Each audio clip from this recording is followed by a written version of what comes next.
Rocky Block is an HIV training coordinator and health educator in New Orleans, Louisiana. He obtained a Bachelor of Arts and Master of Public Health from the University of Michigan. In 2006, he became a part of the Pedagogy of Action, and it changed his life forever. His time spent with the POA from 2006 to 2010 in the US and in South Africa transformed the way he viewed the world and his everyday actions. As a result, he has become a conscientized individual trying to navigate life and explore new ways of learning and translating theory into practice.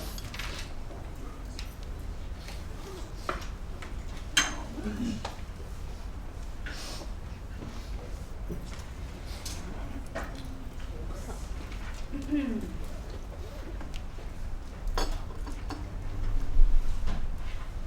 apologize, everyone. I was planning on someone else introducing, so I just need to find Mansi's. There she is. Mansi Goyal is currently based in New Delhi, where she hopes to pursue a master's degree in the coming year. She first encountered the Pedagogy of Action in 2009 and again in 2012, initially as a public health aspirant, and later to better understand her identity and role in social justice work. Since obtaining a bachelor's degree in mathematics and women's studies in 2009, she has worked as a teacher and researcher in various regions of India, constantly learning and engaging with issues of education, agriculture, and gender. And then last but not least, we have Linsa, who is a recent graduate of the University of Michigan with BAs in biopsychology, cognition, and neuroscience, and English. She worked as a diversity peer educator and was involved in various other student organizations. Let's welcome our panel.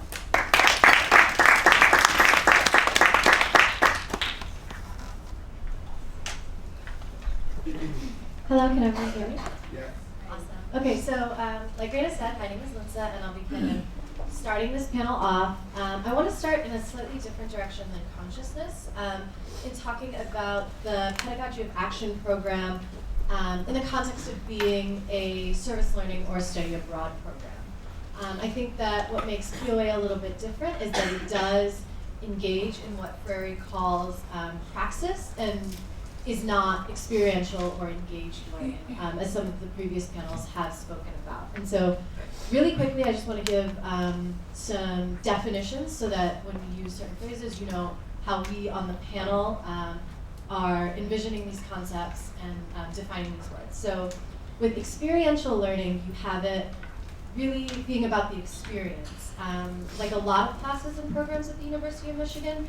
And there's no real theoretical foundation.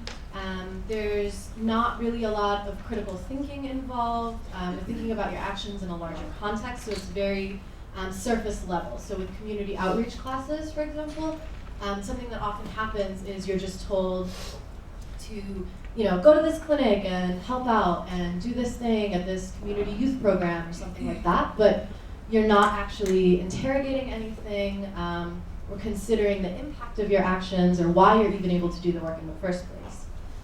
Engaged learning is sort of a step up from that. It's still lacking though. It often focuses on cultural competency, which is kind of just like trying to understand another culture. But there's no real interrogation of privilege, the conditions that have created the present inequities, or even, again, why you are able to do the work that you can. Praxis, on the other hand, as defined by Freire, is it can be defined by three different characteristics: action grounded in theory, action with reflection, and being in dialogue with communities. And so I think that the POA program really does embody these three characteristics. And one of the things about the program is its flexibility and its adaptability. The fact that the module is a method of delivery. It's a skeleton, and when it's in the hands of the community, it is theirs to do with what they feel is best. And so it can change, and it has changed, and we've had community members change the module. We've incorporated different aspects into the module. And so along with that, something that goes hand in hand with praxis, I believe, is consciousness, which is kind of being aware of the world and your place in it, being critical of systems and structures, but also being present, understanding your place and how you interact with the world, and a lot of different other things, and kind of the realities of different situations, but also having a response to that. And so what I will be asking Baki and Mansi to talk about is kind of their experiences with POA, with different iterations of the module in New Orleans and New Delhi and in India, and then also how they believe that this kind of relates to POA consciousness.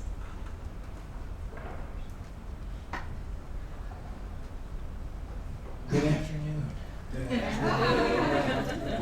So Nisha always talks about how folks should teach the module in some kind of home community before traveling abroad. And so I did that.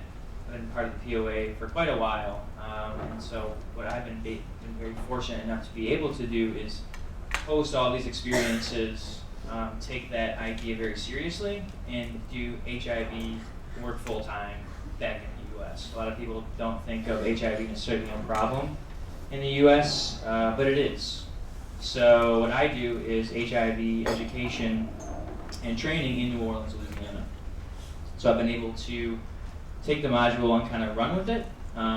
The structure that I work in isn't able to support a POA type of scenario like we're used to, but then again, that's kind of hard to recreate. So I have to find elements from this program to be able to implement at home. And teaching the module has been one way that I've been able to take the POA experience back home. So what I do is anyone who's interested in HIV counseling, testing, outreach, linking positive clients into care, medication adherence, I work with them to help those trainer of trainers, essentially. So you come in with me, we work together in communion, figure out what's the best way to help communities throughout the state of Louisiana, which is very exciting. I love it. There's inherent limitations in it, but I always refer back to this idea of praxis and trying to stick to that methodology when working. And one thing that I've noticed with that is I have to figure out where my students are at, where my community's at, because being a white male, not from the state of Louisiana, I have to make sure I keep all those things in mind when working with clients or when working with educators. And one thing that's been sort of important for me is finding your story. Everybody has a story. We've heard lots of stories today. And that whole experience in South Africa has been instrumental. So when we go to Joburg, Kenny gives us these amazing stories. In Durban, I don't think he's here right now, but we have V, who drives us around and gives us tours of Durban. He gives us these stories that helps us understand our place here, but then when we go back home, those stories continue to resonate with how we work. So I always keep that in mind. So I have to figure out the stories of the folks that I'm working with in Louisiana. And it's super, super important. It makes me think of this idea of then what's a revolutionary educator. Because I like education, I like teaching, I like engaging. So what does that look like? A lot of times we think of that as something very big. Lots of people, lots of numbers, lots of surveys. But as Stay had mentioned earlier, what if you can get someone inside someone's head and begin to spark a change in the way they think? Can I have a conversation about using condoms with a partner? Is that successful? So thinking about those questions is really important to me. On these trips, we do dispatches,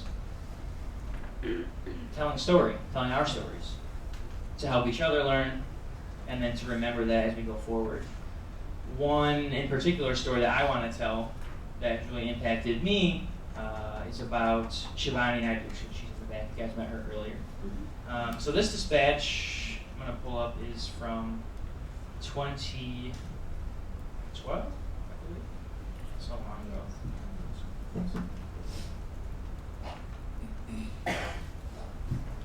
So this is called More Than Buttons. Even though Durban, South Africa engenders tropical climates with lush flowers, plants, and a warming sunshine, the weather during the winter can get cold. Quite cold, y'all. This morning was very cold. 0 degrees Celsius at 6 a.m. for a primary age student can be a barrier to learning for those without proper shoes, sweaters, or maybe even a breakfast to eat. As a third grader runs through the outside campus, Shivani Naidu stops the child because she notices the young girl is missing the buttons on her sweater. But instead of scolding the pupil, she takes her aside and proceeds to sew new buttons, providing the child with proper matching attire with the rest of the students. Is that what a revolutionary educator does? Sews on buttons? Pedagogy of Action has collaborated with Shivani in South Africa since 2000. Dr. Honey first met her during her time as a teacher at Cato Crest Primary School, where she prepared the students for our arrival and smoothly integrated university students into the classroom setting for training. Every year since, Shivani has greeted us with open arms, loving smiles, and daily rooibos tea and biscuits. Her hospitality and zeal for students continues at Charles Hugo Primary, where we were this week. She truly cares for her students and takes the time to get to know them, their family, their backgrounds, their obstacles, their hopes, their dreams.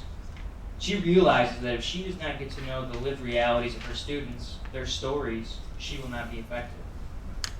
End quote. Often, educators and politicians speak and are not understood because their language is not attuned to the concrete situation of the people they address.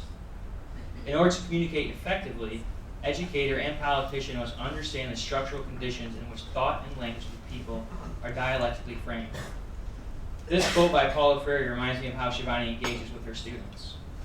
She realizes that to be the best teacher, she must get to know their stories, their environments, the realities from which they arrive. Teaching is a passion, not a job for her. She wants the students to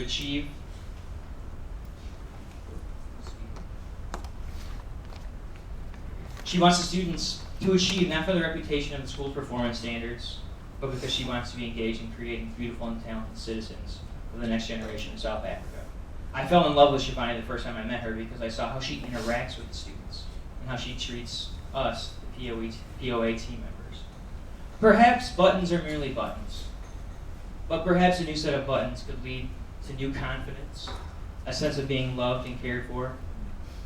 Perhaps it could allow for the next Steve Biko or Albertina Sisulu to keep warm enough to study, to have the confidence to continue to go to school. Maybe it's more than buttons. Just maybe sewing on a new set of buttons is the most revolutionary thing an educator can do.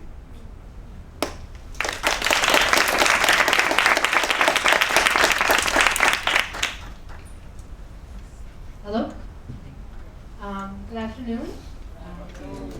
My name is Mansi, and I'm a POA alumni from 2009, 2012.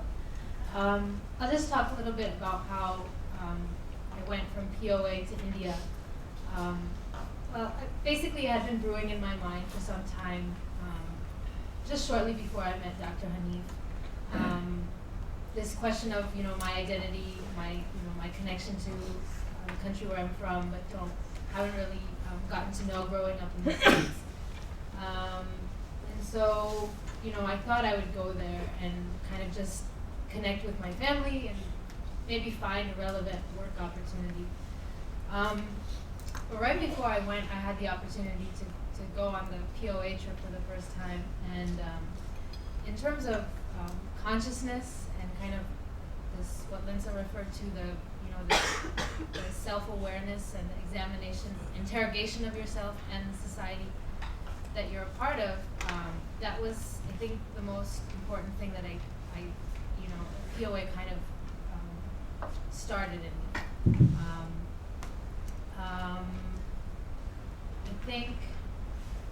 me. I've grown up in America with a lot of privilege as, even like as growing up in an immigrant kind of doctor, parent, white town environment. My family is of an upper caste and Hindu background. So it was these things in India, they became more apparent to me as to how kind of privilege transacted both there, but in India as well. Freire defines consciousness as learning to perceive social, political, and economic contradictions, and to take action against the oppressive elements of reality. So when I first started reading this text, it was really difficult for me to kind of understand what that was.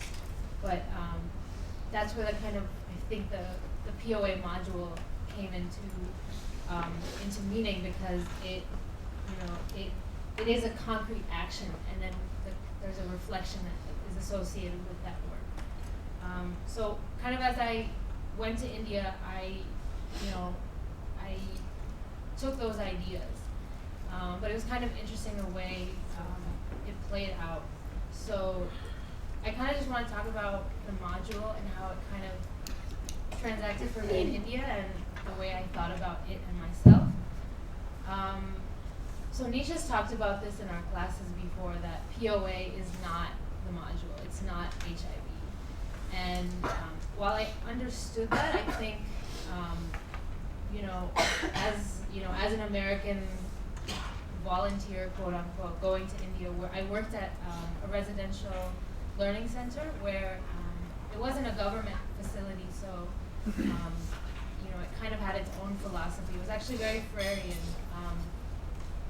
in the way it approached education.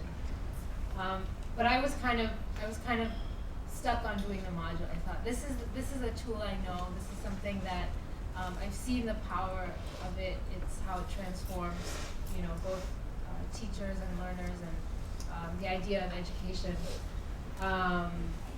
So I thought, it was something that I could do. But what kind of came about was, I guess, a lengthier discovery on the politics of HIV, and perhaps, it's applicable to other countries that receive lots of funds for HIV work. So when I first approached my mentors at the center, here's this HIV module, it's orally based. I told them about that. They were like, well, we appreciate the method, but why are you working on HIV? You could work on something like anemia, perhaps. That's much more relevant. And it was interesting, a little anecdote. My mentor Amit, he said, a lot of our friends want to do health work, they're grassroots health workers and working on, for example, issues of indigenous health, but they can't get any funding for it. So what they do is they'll write a grant that somehow involves HIV, and so they'll get the funds that way, but they'll do their own work.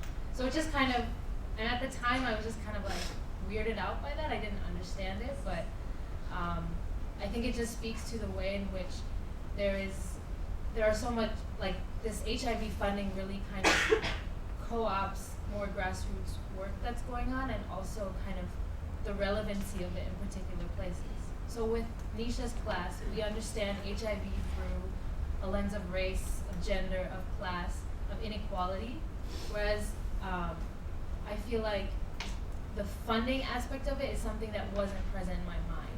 And so when I'm interacting with people who are doing other kinds of work, whether it's education, whether it's on land displacement, issues of agriculture and food security, and I'm talking about HIV, I could sense this big disconnect between the politics of how HIV is perceived and how it kind of steals the light from other issues that are more political and kind of question the role of the state.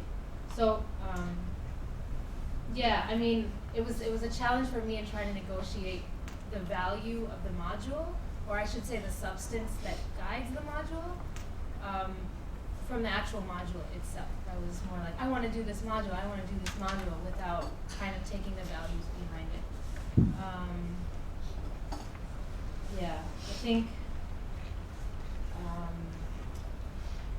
I think that's the main thing I wanted to express, but there's a lot of consciousness building that happens with kind of being frustrated in what you kind of want to do, but not fully understanding a new environment. So even though it is my culture, I'm still very much a foreigner, and I'm still very much kind of privileged in that space. But that doesn't mean I'm disconnected from it. So.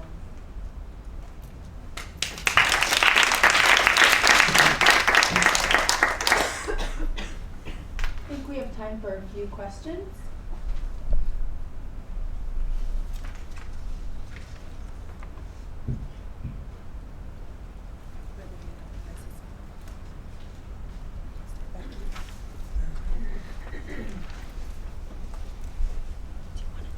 Thanks.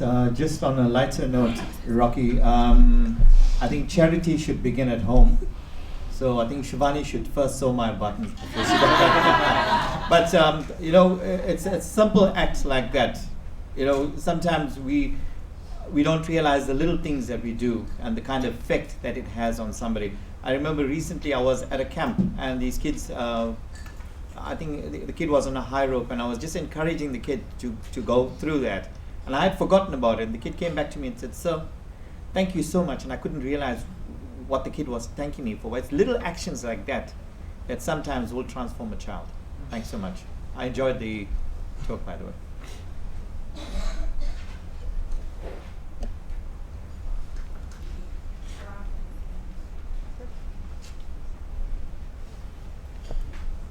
Thank you.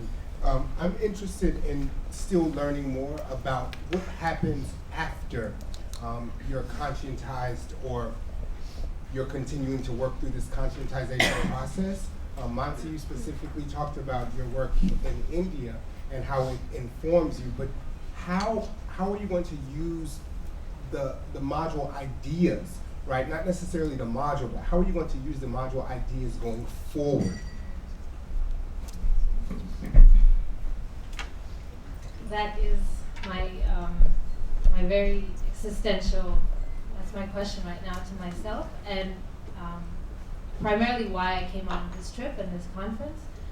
Going back to Freire's definition, which it's two parts. It's understanding the situation and then responding. And I think a lot of the past few years for me in India has kind of been going through that first part and understanding the realities because it is a new place for me. Going forward, I'm very much keen on what is my response to these things. I think one thing that is valuable, but it took me a while, is being more vocal, especially in my own language. There are a few collectives that I've come into contact with, and I'm keen to working with them. But I think along with responding, Freire talks about love as being a true commitment. And every time I try to think about what a definition of love is, I come back to commitment, and that is something I need to do. I need to be committed. And yeah, I don't have a concrete plan to tell you, but that's where I am at. Okay. No, I was intrigued by I would say the intellect that you have, garnered from Dr. Hanif's ideas, and the negotiation of moving through HIV and other forms of what you could be doing, and how that's going to materialize itself in the future. Does that make sense, or? Yeah, it makes sense. But I can't answer. I understand. Thank you. Thank you. I kind of relate to what Mansi is going through in the South African context, that you find yourself confronted by the situation that you need to change. And your colleagues rather sit in the situation and deny that it exists, at the same time knowing that it exists. And the resources being there, and you're faced with the challenge of re-channeling them back to what really needs to be done. So that is what is happening in the education system of South Africa. Teachers see themselves as these gods and goddesses that need to be worshipped, and take advantage that instead of teaching a learner to be an independent thinker, trying to find solutions for themselves, we feed them what we want them to know, So I think the challenge is there. Also, it's simple things that matter most. as Rocky is saying, that is what I'm thinking of. It's not about, my mother would say that what your left hand does, your right hand should know. And what your right hand does, your left hand should know. So we like praises a lot. And it's all about the reputation. If I'm there, I have to be recognized that I'm there. And with no pure results. So we're not doing things that bring real change. We do things that bring no change, but change ourselves rather than changing what we need to change. So what you are saying is that we just need to simplify things and not complicate them. Thank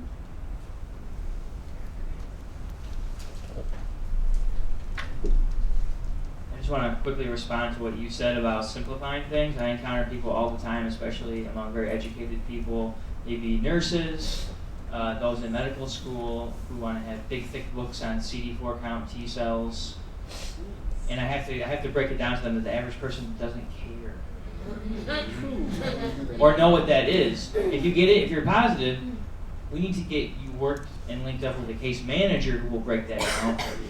But the average person who's coming in for a test or wants to learn just some basic information, that doesn't matter. Can you explain what a cell is? It's a dot. There's two kinds.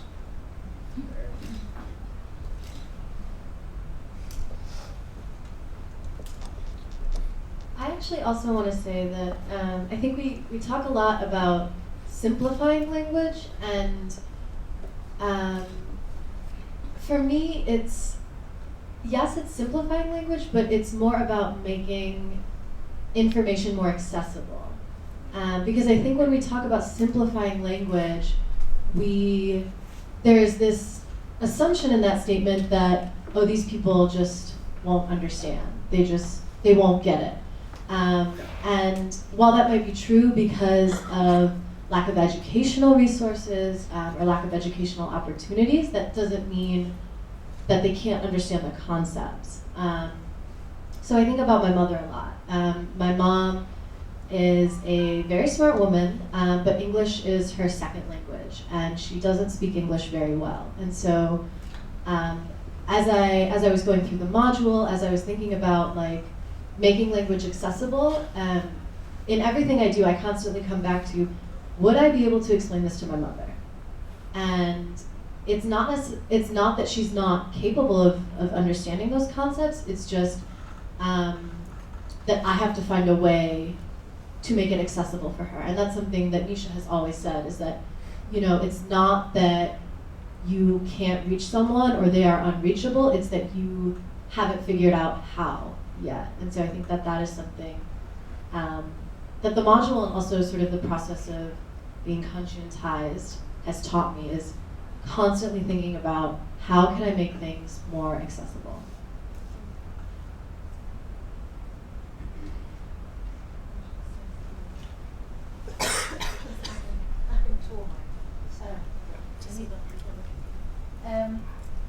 Do I have to switch it on, or can you hear me? I just wanted to add to the consciousness discussion, particularly what Mansi said. I think I'm not sure that everyone has a conscience. So, and it's a very deep question.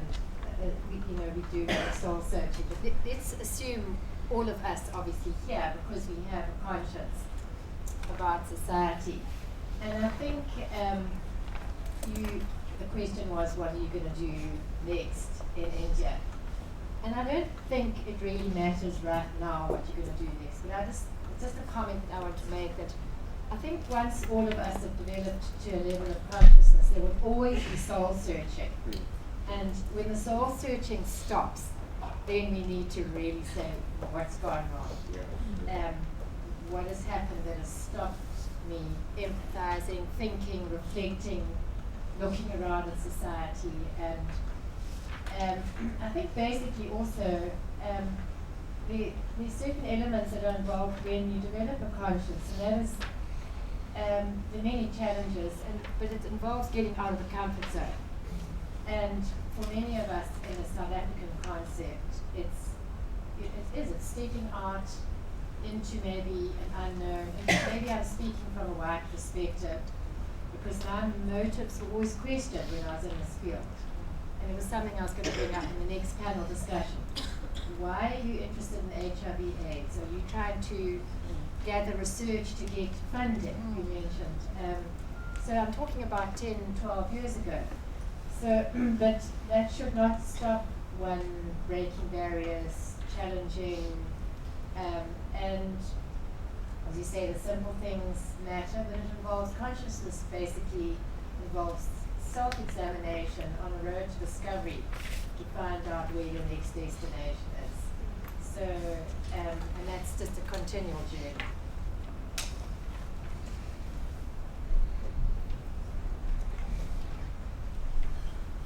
All right, well, thank you, Consciousness panel.